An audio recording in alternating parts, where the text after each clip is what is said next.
What's good guys, it's TSG. In today's video, I'm going to be sharing with you guys my review for Illuvium Zero, the latest mobile city builder in the Illuvium universe. Okay, so straight off the bat, I need to say I am pleasantly surprised. For real, I honestly didn't think that I was going to like this game at all. I'm not a fan of mobile games. City builder games just aren't my thing. I honestly thought that I wasn't going to care about it. I did get some land because I wanted to get some blueprints. But all in all, I thought my interest levels for this game was not going to be there at all. And I'm happy to tell you that I was wrong. I'll start with the pros. The moment we got our hands on the game, it felt addicting straight off the bat. Like straight off the bat, we were clicking buttons.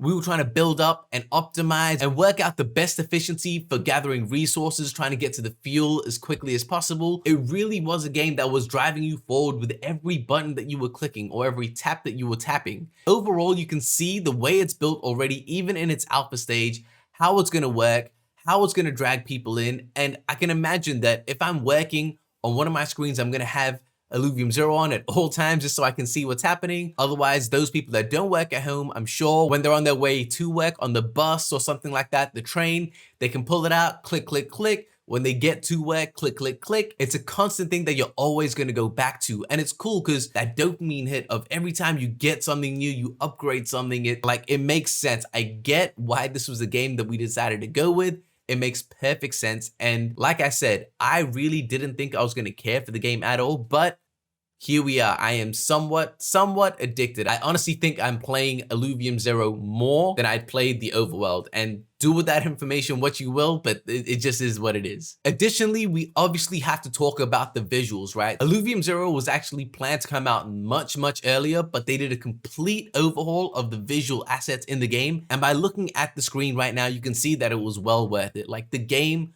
looks incredible. For a mobile game, I think this is way above everything else that we've seen, and it really stands out. And it's got its iconic colors, its iconic designs. When you look at it immediately, you're going to realize you're playing an Illuvium game. And I think that's really important when it comes to building a brand and having that recognition of your IP. Another thing to mention as well is the fact that it's an immersive game. Like we see some of these plants already in Crimson Waste, in the overworld, and now we're seeing it in Illuvium Zero as well. It's all high resolution, just kind of shrunken down, and I think it's incredible to see the worlds that we're going to be exploring shrunken down into these little plots of land that we can build up for ourselves. Another pro for this is the fact that, like I mentioned before, it gives players the ability to actually stay inside the Illuvium universe when they're not at home in front of their PC. When you're commuting, like I mentioned, when you're at work, when you're in the bathroom taking a shit, I know for a fact that this is gonna make my time on the toilet a lot longer than it has to be because I'm just gonna be clicking and waiting. And I know it's so ridiculous that I'm saying this, but the fact that I know it's true might be even more ridiculous. With all of that being said, I do need to address some of the cons. It is an alpha stage game. It is not perfect, and there is a lot, and I mean a lot, wrong with the current state of the game. This has to be the buggiest, and I mean the buggiest release of any product that Illuvium has made. Yes, it is an alpha, so it is acceptable. It is understandable that that is the case. But with Arena, with Overworld, with the land sale, everything else was very smooth. There were a couple of things that needed to be fixed, but the amount of bugs that we have seen in Illuvium Zero is insane. I'm currently playing on a plot of land with the wrong landmark on it.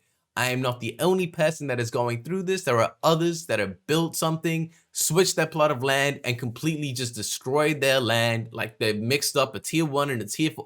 It's just crazy. The amount of bugs is ridiculous, but I know that the moment that that gets fixed, it will get better. Like the experience for what it is now is already quite good, even with the bugs. But I mean, once it gets cleaned up into a polished state, I can tell that it's going to be a very good experience. Additionally, there are some issues with balancing of converter outputs. You have a converter, you put in, for example, let's say 2 of a resource, and you get back out 10 of a resource. So the physics doesn't necessarily make sense Whether that's intended or not to scale up over time, I'm not sure. Maybe it's going to be adjusted, maybe not. We'll have to wait and see. But I know that has been a thing that's been brought up by the community quite a bit. And the final con that I think needs to be addressed is that the user experience could be improved slightly, honestly, more than slightly, with the addition of being able to zoom out further to get a full picture of your plot of land. Right now, it seems like we're a little too close. And honestly, the ability to rotate our land as well. As you can see, when you have a lot on the screen, it's hard to see what's happening behind certain buildings, especially the nexus. If you have it somewhere in the middle, it could very easily block one of your fuel sites or something like that. So personally, I've kept it all the way in the corner so it's out of the way, but the ability to rotate the screen and actually get into all of the nooks and crannies, making sure that the paths are all connected, things like that, I think is gonna increase the user experience tenfold. Honestly, like I mentioned at the start of the video, I am pleasantly surprised. With its bugs and all, I can't believe that I'm liking this game as much as I am. Like, I honestly went into this thinking that I wasn't gonna care. I am a fan of the arena, I'm a fan of the overworld, but honestly, I'm not gonna sit here and pretend like I'm gonna like every single game. But the fact that it's done this to me and the reception that we've seen publicly has kind of blown me away. It wasn't something that I expected, but I'll take it. So that's it, guys. Illuvium now has 3 playable games out publicly. Yes, not everyone has access to it. They are still in private betas and things like that, but it is being played by the public. We have Arena, we have Overworld, and now we have Zero. And I can't believe the full suite of games is finally here. But there you go. Let me know in the comments down below, out of the 3, which is your favorite? Which is your least favorite? Why? Let me know everything down below. I'll catch you guys later. Peace.